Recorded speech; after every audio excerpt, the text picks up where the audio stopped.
want to tell you guys a little bit about SM10, and then we're going to have the guys hit some shots. We're going to talk through the process, how they look at holes, how they figure out what clubs they're going to hit, how they look at wind patterns, grass styles, and we're going to get some insight into how they do it. Maybe that'll help you guys play better golf as well. So these guys are instrumental in sharing valuable information with us on how we make a better golf club, how we make a better wedge. They tell us about dispersion, they tell us about direction, trajectory, spin, looks. All those things are packed into this product.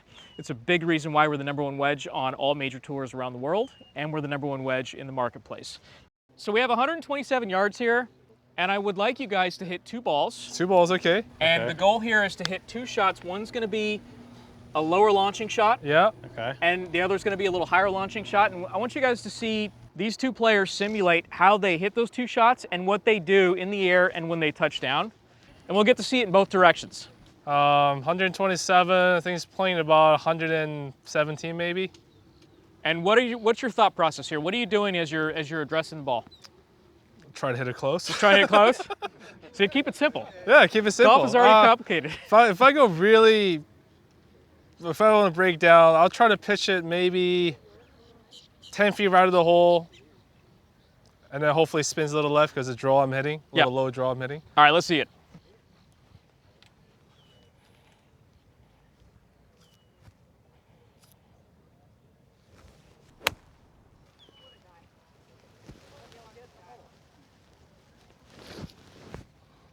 Oh, pitched a little shorter than I wanted, but there you go. Was that sandwich? No, that's a 52 is a yab wedge. 52. But you can tell if he flights it down, it takes a lot less work to get it to the target.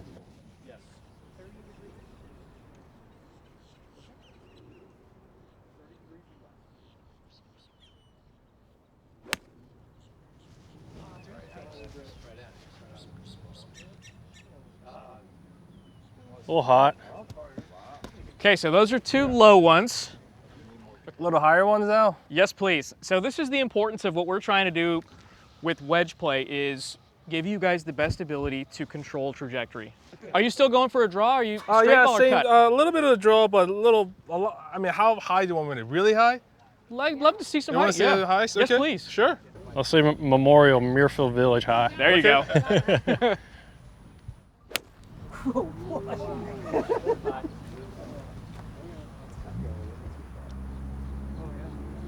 Yeah, I mean, nippy. that's why I like to keep it low. I have a little more controls, you know. Did you go back down to sandwich? Huh? Did you go back down to sandwich? No, it's still 52.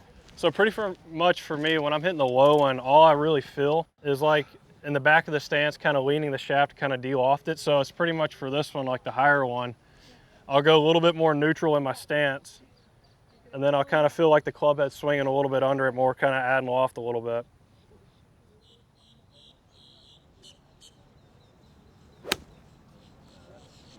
Yeah. Looks good. Oh! Nice. That was a good shot. Yeah. They're really good at delivering the golf club properly, but a big part of that is making sure you have the tools to help get that ball and that face to work together. If I gave these guys wedges once or twice a year, they wouldn't be able to do that. No. I mean, they're really good at this. They would have a hard time hitting those shots, and that's why when we talk about spin decay, spin management, I'm in these guys' bags every single week, asking questions, looking at wedge faces to make sure that they have the right amount of spin to help them navigate these really hard courses. Okay. Those were 2 good shots. Yeah, I'd take those. You just bring out the best in us. We've missed the green. What are we looking at? What's important? And what makes you choose the wedge that you're going to choose? Yeah, I usually typically when I'm walking up to a green or seeing a shot like this, I'm kind of like honestly picturing where I'll want to land it and it like rolling in like a putt. So wherever like my eyes see where I need to land this to get the ball rolling like a putt to go in, that's what I choose. So like if it's like a shot that's like not very much green, it's going to be a 60 because I see it landing very close to the pin with a lot of spin and needs a roll. Or if it's like across green, and I've always been a big advocate to get it on the ground as soon as possible and rolling like a putt to the hole, because it's honestly hard to make a shot when it's bouncing at the hole and as opposed to rolling. So I've always been a big fan of like just trying to get on the ground and rolling. So like this one is not a ton of green to work with, but we want to kind of get it rolling. So I'd probably hit, you know, a 56 from here just to get it kind of rolling up to the pin like a putt. So just picking out a landing spot and figuring out how much I wanted to roll from there. All right. Can you do it Yeah, for we can us? show it. Yeah, let's see it. You're rolling at like a 7 too, just have fun. Okay, so maybe something a little hotter.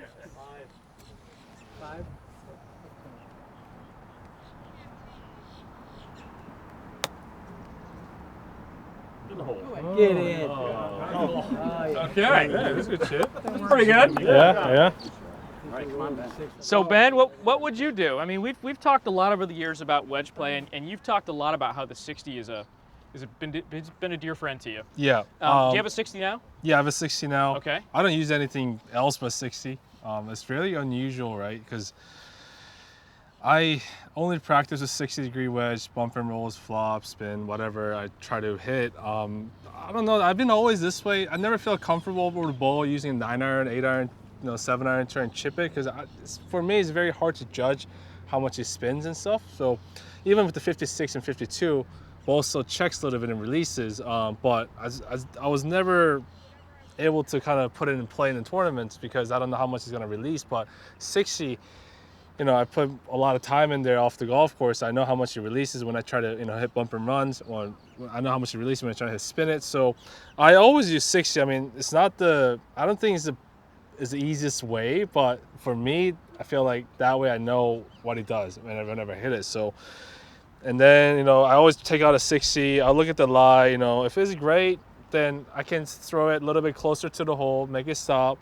But if it's not great, then I'll definitely go for a little bump and roll. Like David said, that has the most chance of getting it close in the proximity around the hole. So, in this hole, if I have decent lie, I'll just look at it. I try to read the green, which way it goes. And for me, I'll try to see where will be the easiest putt I'll have. Like usually an uphill, maybe straight putt will be the easiest. So I'll try to leave myself a little bit left of the hole here if I could. So, I'll just step up there. I kind of see my landing spots a little bit, and then hopefully the ball does whatever I think it will do. So I'll look at it, and yeah, I can roll this up a little bit because greens are pretty slow.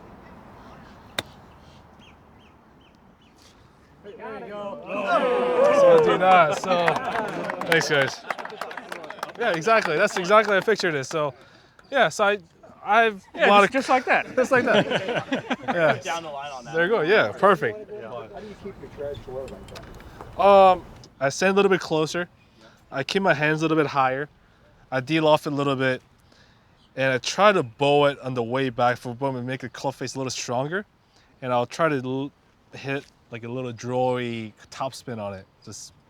Yeah. Yours came out actually lower than Davis's did. Yeah, because I try to hit it a little lower, right? So that's what I do. I hit a lot of bump and rolls with it. I can hit it a little lower by, going that way. You can see the ball kind of releases a lot more. But if I hit like a normal shots, it'll come out a little bit higher and a little more spin on it.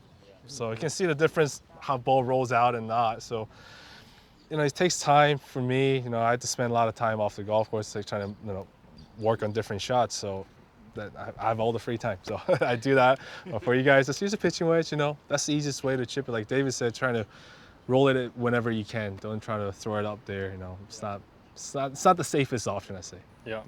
And that's kind of what I've seen from like you said, playing in pro-ams and stuff is like, I think most amateurs would benefit from getting it on the ground as soon as possible. Yeah. And like lofting down essentially. Just kind of getting the ball rolling and trying to visualize that ball, rolling to the hole as opposed to trying to hit the, cool shot all the time where you flop it up and it spins right next to it, kind of seeing the ball roll close to the hole, which I see a lot of guys could probably benefit from. Are we going to bunkers? Yes, we're gonna hit a bunker shot. Toward the hole? Yeah. You know how hard that is? Look downhill. Look at the hill. Look at the massive hills. Like Augusta hills. Come on, you got this. Um, This is pretty scary.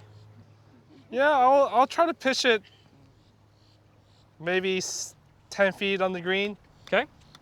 Are you going left to know yeah, it's gonna left release or right, down to because the the right? first hop's gonna kick right. All right. Sorry? This is 60. It is 60, yeah, always 60, yeah. So I'll open my club face up. If I need some spin, I'll probably go a little aggressive here, but we'll see.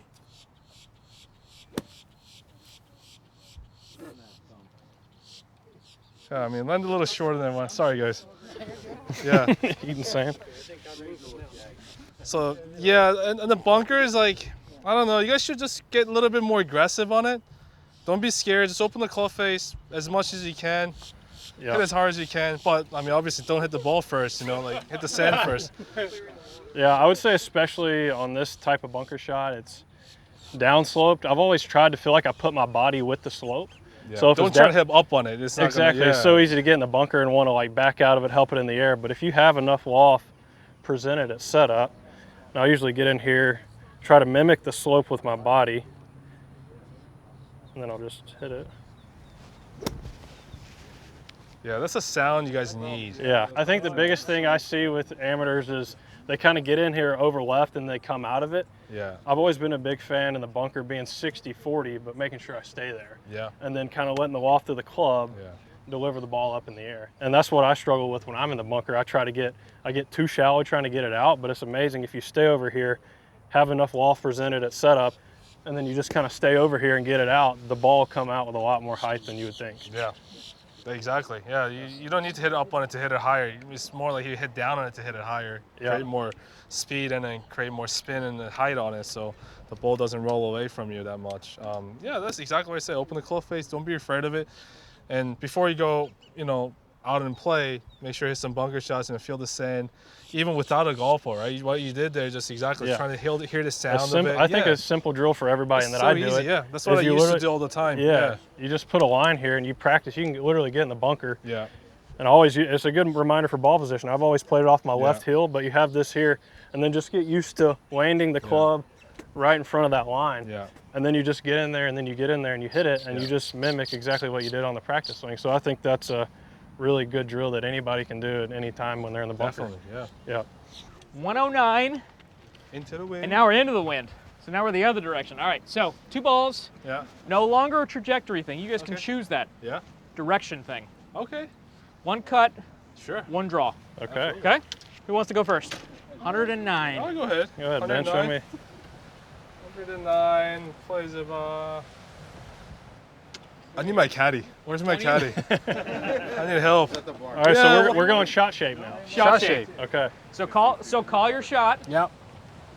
A little fadey one. Little fadey one? Yeah. Why not? My wind's blowing a little off to the left, so it's perfect. Little fadey one. It's just a normal swing, right? But I want to hit it low because pin's in the back. I don't want to spin it too much. All right. What are you hitting? Pitch and wedge. Little chippy, fadey one. 109-yard pitch and wedge.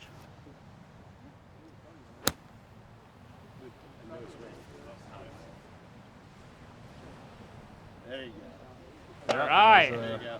Pitch and wedge, thank you. Nice shot. Okay. How many degrees of loft? 48. I have 48 in my pitching wedge. Now, this is a drawy one here. Same club. I'll keep the same club. It's gonna be hard to draw off this wind, but we'll see.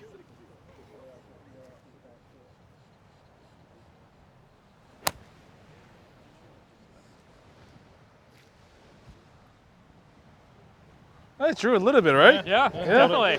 Held in So there. yeah. Davis, do you have a ball flight that you like? Something you'd like to see on the course? A comfort direction? Yeah, for me, a stock wedge or pretty much all my irons and wedges are pretty much a right to left movement. And when I'm moving the ball, I really don't change a whole bunch. It's mainly just in the setup. Whenever I want to get a little extra draw, I'll go a ball back. And then when I want to see a little fade, I'll probably move it a little bit up to get the path left and maybe try to feel like I'm holding the hands off a little bit, but I'm not really doing anything too crazy, trying to get super upright and down with the cut or, super in and out with the draw. So I'll go draw first, and pretty much for me, what I'm setting up, and then I'll just go a little extra back in my stance, and then just make kind of a normal swing.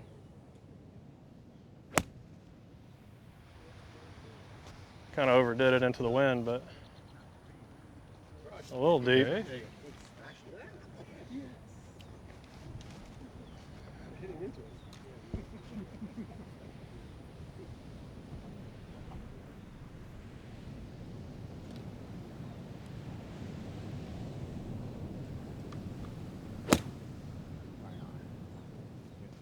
There goes the fade.